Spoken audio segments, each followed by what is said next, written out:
Okay, so here we have the graph we created in Excel in the previous video. So on the x-axis we have time, and then on the y-axis we have force, and what that is actually representing is our net force. So some of the forces which, if we drew the free body diagram of our person on the force plate, we would have their weight, and we would have their ground reaction force. So the overall force, or the net force, or in this example I refer it to as the average force, is GRF up minus weight. So that's what we're plotting there. Okay, so we've been asked to do a couple of things, and most of the calculations are summarized on page 33 of your workbook. So in table 12, you're asked to calculate the impulse during, firstly, takeoff and then landing. Okay, so if you'd watched the solution to example 2, which I've linked in the text above this video, you'll note that impulse is simply the area under the curve when force is plotted against time. So in this context, our impulse during takeoff is the area under our takeoff. Okay. And if you're struggling to identify areas in this curve, I encourage you to have a look at some of the examples we did in linear kinetics. And there is an example there that I show you which region is which.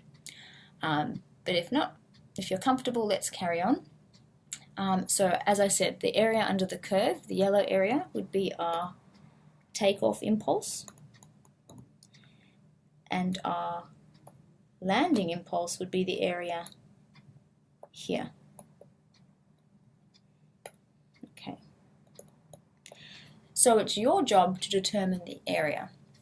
Now, if you're familiar with integration, you can use the trapezoidal rule or Simpson's rule, but I don't think you need to go that complicated for this practical activity. You can simply estimate the area. So for our takeoff area, that kind of looks like a triangle to me. So you might draw a triangle, and then you could do base times height over 2. Okay. So the takeoff should be easier to estimate than the landing. So we see with the landing we've got 2 peaks.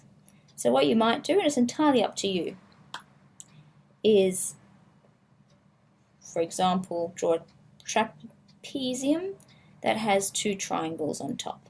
Okay. I don't want you to simplify it as much as it was simplified in example 2. That's taking it too far. I do want you to use a little bit more accuracy. So once you've done that, you can actually complete table 12, because you can input the takeoff impulse, which will be the yellow, as well as the landing impulse, which will be the green. And so you'll need to do that for each strategy. Now once you've done that, you can move on to table 13. So what table 13 is asking you to do is the average ground reaction force during landing. So this one is usually answered pretty poorly, so let's run you through it. So what we've got is during landing. So we know that our impulse is the area under the curve, AL, and we also know that that is the sum of the forces. And remember, have a look at the derivation for the impulse momentum expression, that those forces are actually the average times time. Okay, so what we're first going to find is the average force, and then we're going to come back and evaluate this equation here. So you'd have the green area, AL, and now we want average force by itself, so we're going to divide both sides by time. Okay, so that's the net average force, or the maybe average net force is a better way to describe it, is simply the area or the impulse during landing over the time. Okay, and so the time would be the base or the green line here. So you'd have to read that from the graph or go to your text in the Excel file. So once you've done that, now we know that sum of the forces equals our ground reaction force minus the weight. And what we're trying to find is the average. Okay, and so what we could instead do, and I'm going to go on to the next page, is say that our impulse over time equals sum of the forces average, or instead ground reaction force minus weight.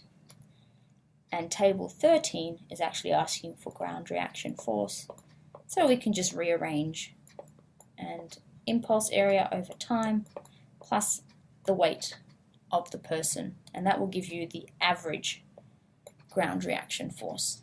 So you could read peaks, but we want to know what's happening over a time period. So that will give us our average, and that will give us table 13. Okay, and lucky last, table 14 is asking us for takeoff and landing, and so this is fairly well described in example 2.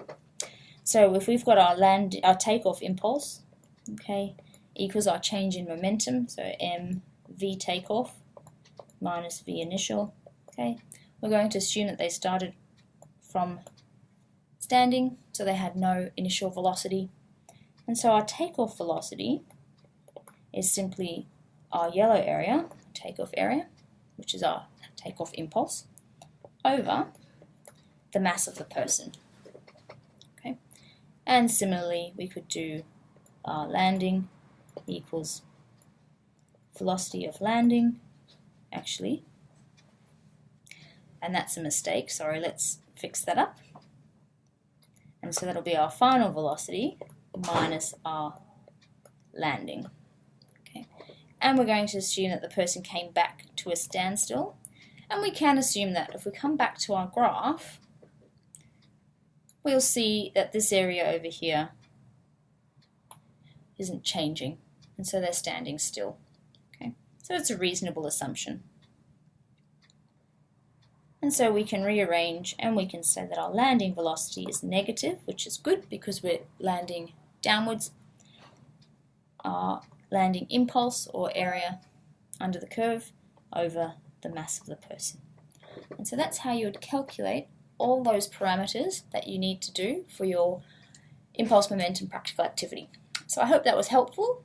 Good luck. If you need any help, you can certainly ask in your Prac class in week 12. Okay, good night.